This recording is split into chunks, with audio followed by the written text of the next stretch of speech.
Hi guys, welcome back to the channel, Steve the Transit Camper. I've had a couple of emails and a couple of WhatsApp chats where people have said, what's the setup in the back of your transit van in regards to your heating, your Chinese diesel heater. So I am somewhat reluctant to do this video, but once again, I'm going to show you my setup for the Chinese diesel heater, and I'm going to show you the amount of amps it takes when it starts up and when it's running. It's only going to be a quick video, about 10 minutes, but all about the Chinese diesel heater and how I've set it up in the van. So first of all, we're going to go under the bonnet and I'll show you and tell you why I put a separate fuel tank underneath the bonnet. So this is the front of my 2014 Transit Custom, and that is the fuel tank for my Chinese diesel heater. And the reason I've done that is because I didn't see many videos where when you drop the tank, the main tank of the van, and take a feed off there, that it actually worked and where to take that feed from. Plus, I haven't got any ramps, and this is quite a big beast. So to get it up in the air and drop the tank down, you have to have the van quite high up. So once I'd looked at it, I talked myself out of that, and I decided it would be much easier to put my own separate tank underneath the bonnet, and that lasts with the diesel heater keeping me warm at night for 2 full nights. So that's good. It's probably 16 hours of fuel running at a nice temperature of probably about 20 inside the van. So that is good. And that just sits under there nicely. Now, of course, I've picked a nice wet day to get underneath the van to show you the pipes and the tubes coming out and the exhaust system of my Chinese diesel heater underneath. So into the cardboard recycling, let's lay it down on the floor, get underneath and show you what I did. So this is home for the next 5 minutes. So looking up underneath here, I obviously needed to drill one big hole underneath the van, but what I decided to do was drill separate holes for each port that was coming out of the pump. So you've got the exhaust port here, you've got the air inlet side, and the fuel port is right in the middle there. So what I did was drill 3 separate holes, and then the plate that comes with the pump that you can mount these on is sat above, and then the pump sits on the plate. What you could do is cut one big hole, and I think it's about 80 centimeters, and then put the plate on, screw the plate down, and that's got the 3 holes in it, and then you can sit the pump on top of that. But I wanted it to be a little bit tighter than that, and I didn't want to cut big holes in the bottom of the van floor. So that's what I did.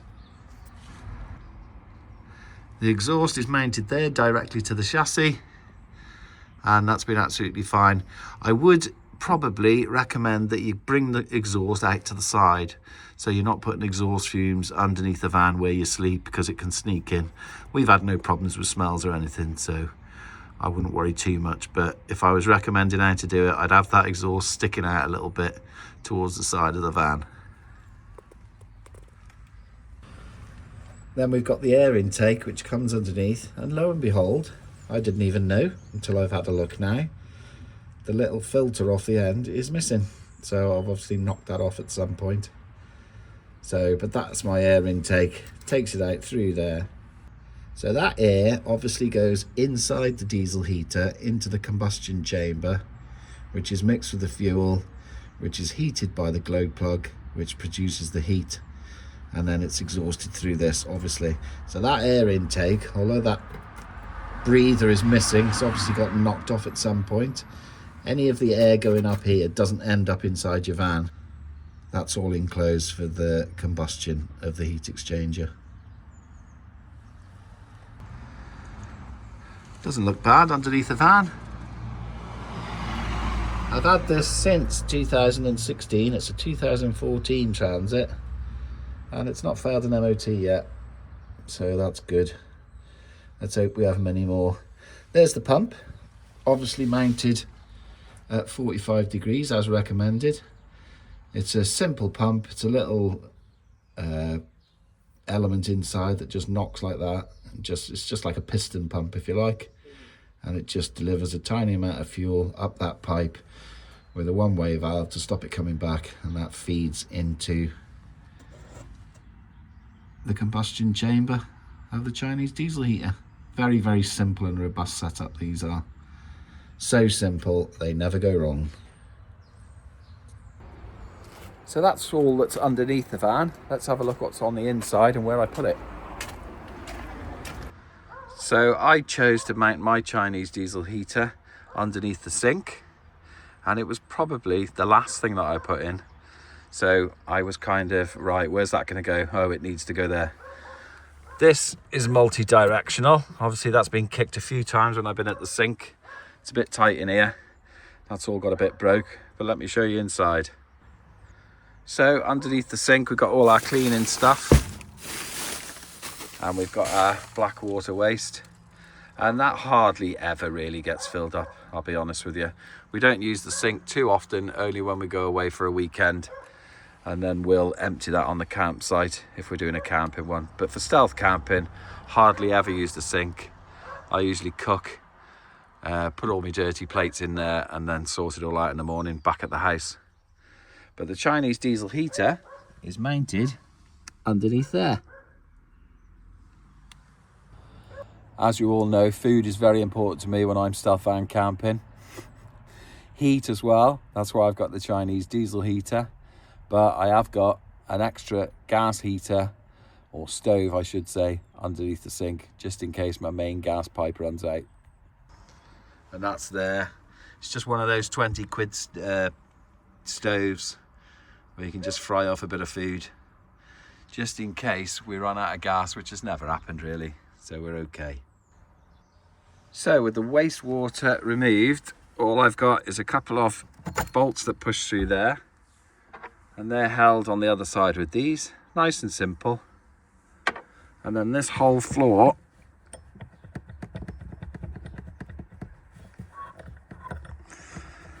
why is it whenever you say nice and simple, something becomes tricky? It's just because I'm holding the camera. So that floor just pulls straight up now to expose everything I need to see underneath. Let's put the camera down and get that out. So that's with the floor removed, and as you can see, a 5 kilowatt heater in perfect condition, not melted, held down with just a couple of tie straps attached to this plastic, and that is how I set that up. I've got a very, very small length of tube, so I didn't want to lose any heat. I wanted to pump that nice hot air straight from the heat exchanger straight into the van without loads and loads of pipe where it just cools down in a pipe and creates condensation. So that is it, absolutely perfect. And that just sits in there, and it's sat there since 2016, I believe.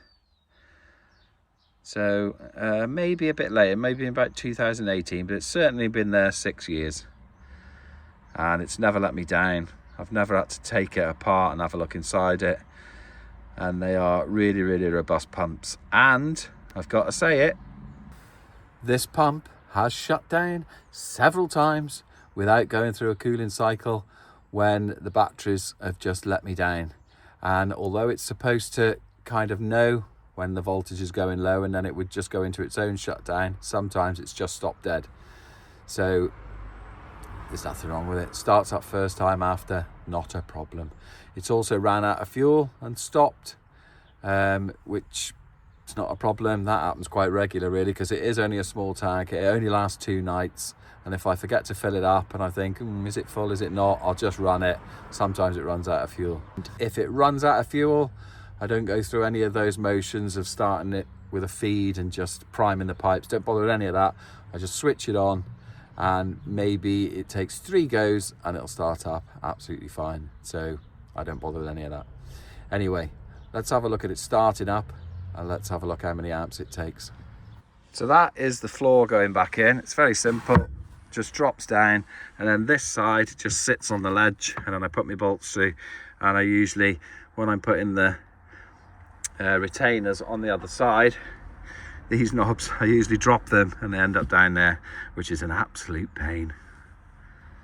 And there we go, that's the floor back in. I'll just put the black water bottle back in, which is currently empty, as you can see.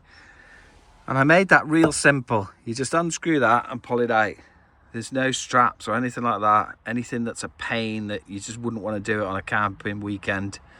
You just literally undo where it comes in, put your cap on, which is kept under there as well, and take it to the sluice and empty it. Keep it simple. And there, as I've shown many times before, I like to have a look what's using power when I'm starting things up. So we're going to start the Chinese diesel heater up in a minute and we'll see what it does again. So I have, whenever you watch my videos, this is never the right time. I have a separate button to switch my control panel on, because there's just no point having that switched on in the van if I'm not using the van for 2 or 3 weeks. What is the point? So I just have it on a simple switch. Right, let's start it up. We are on, and we'll have a look at the amps that we draw, and I think it'll be between 8 and 10. So there we see the heater's on and it's heating up that glow plug. We're already at 8.23 amps, which is what I said, between 8 and 10. And that will drop once the fuel pump's kicked in and it's got up to speed, and then it'll start to go into what I call kind of idle mode, and that'll drop to about 2 amps. So I'm not going to bore you, we'll wait till it's running. I don't get a massive voltage drop when it's starting up, and this is the temperature outside 6.1 and the temperature inside 10.5. So what have we got coming up on the channel? Well, we've got a video for the Stealth Camping Alliance, which is a group of people from all over the world that I join in their monthly challenges with. So just promotion for the Stealth Camping Alliance there. And it's a van camp for that one. Won't tell you what it is, but it's worth looking. If you like your food, if you like a bit of cooking, that's the one to watch. And then at the end of this month, I'm going camping with Big Jace, Big Adventures. And we're off to do a kind of semi-wild camp on a farm that we've spotted. And we found a nice little place where we think we can sneak into the corner of like a bit of a coppice and have a nice camp. It is freezing at the moment. It's like -2 in the mornings in England when you wake up. So we needed somewhere where we can have a campfire. So we think we've been stealthy enough, but we'll see on the night. So that'll be me and Big Jason. That'll be probably the week after. So there's some stealth camps coming up and there's some stealth van camps coming up. But while work's got in the way and other commitments, I thought, well, I'll do this one now because people have asked me for this over the last 6 months, 12 months. They've been looking at my Chinese diesel heater playlist, which is there. It's a good little playlist. It exposes some of the myths that the so-called experts talk about these Chinese diesel heaters. I don't believe a word of it. They're very robust. You can absolutely hammer them and they don't mind. And if they break, what's it cost you? 60 quid. That's how cheap they are these days. Anyway, let's see what the amps are and let's see what the temperature's doing. Look at that. It has only been 4 minutes and it's already red hot. Now it hasn't gone into idle mode yet because I've got the van door open, so it's not going to be able to. So I'm going to shut the van door and we'll have a look what amps it pulls once it's idling and the room is up to the temperature. So you can see what was going on there. It is slowing down, it's getting up to temperature, and the amps have already dropped to about 4.5, sometimes showing 3 there. So it doesn't use a lot of amps once it's up and running. If you leave it on all night, you got to be careful. You got to look after your batteries. I got 2 big leisure batteries in this van, so I have enough electric for a good 2 nights camping, as long as I'm sensible with it. But I know other people haven't had much luck with car batteries and cheaper leisure batteries, where halfway through the night you just lose all power, which is no good. These Chinese diesel heaters do pull some power. So I've put that setting down now for the Chinese diesel heater thermostat to 8 degrees. You saw that the car is already 11 degrees. So you can hear it going quiet now, can't you? It's going into idle mode. And that will just maintain 8 degrees all night. which is warm enough, to be honest. You just need to take the edge off when you're stealth van camping. You're underneath a duvet, you're nice and warm, but that just takes the edge off, especially if you bring the wife. Right, it's just settling right down. Let's have a look at the amps now.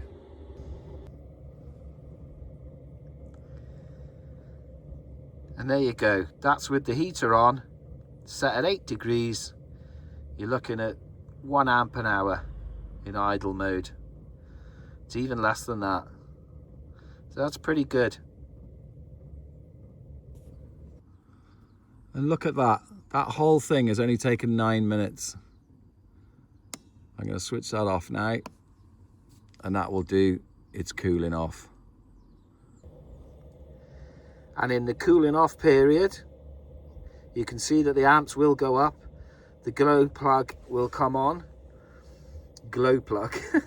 The glow plug will come on, and it will get rid of all that unburnt fuel, which is the reason why it's always advised to do it. That'll clean all the pump out, and then that will drop to 0 amps as it all shuts down. You will hear the fan pick up pace as it cools itself down. And there we go, we're getting towards the end of the cycle now. The glow plug has gone off. It's only pulling 1.63 amps, which is the fan, and then that will switch off and it will be 0. Another very important part of van camping is have some gas dropouts in your floor. I just literally drilled straight through this floor with a 3-inch hole cutter, and just bought these plastic ones that just drop on, and then these screws just go into the plastic membrane, because all of this sits in one big plastic membrane.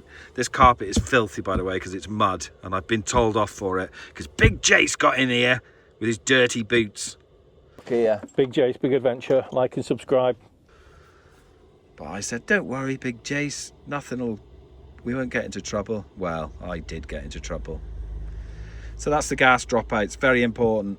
Gas is heavier than air, so if you have a gas leak in the van, it drops out through there. That's the theory.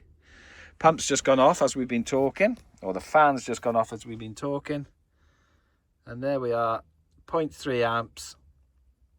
Voltage is all back up, and that's because I'm running a couple of lights off here. Let's just switch them off and see if we can get a 0 reading. Well, we're never going to get a 0 reading, obviously, because this thing itself is pulling a bit of power, and my voltage readers as well, and my temperatures of my batteries, which I think is dead important. So I had an issue with batteries overheating in the van, but now I can see if that's going to happen. And there you go. So that's it for this one. With a lack of camping going on at the moment, I thought I'd just put this one in there. Like I said, a little bit about the Chinese diesel heater and how I did it in my van. Very, very simple setup, to be honest. As long as you're not dropping the fuel tank, it's easy. You can put the tank anywhere. What I would advise is do not have the tank inside the vehicle, because it stinks. Diesel smells, and I can't stand the smell of it. So under the bonnet, at the side, at the back, the old-fashioned Jeeps used to have it, off a can, whatever, but don't have it on the inside. Anyway, take a look at the playlist. There's that one. And I'd also recommend take a look at the playlist of me and Big Jace from Big Jace Big Adventures camping together, because we have a lot of fun. That's that playlist. Thanks for watching. See you next time. Steve the Transit Camper, out.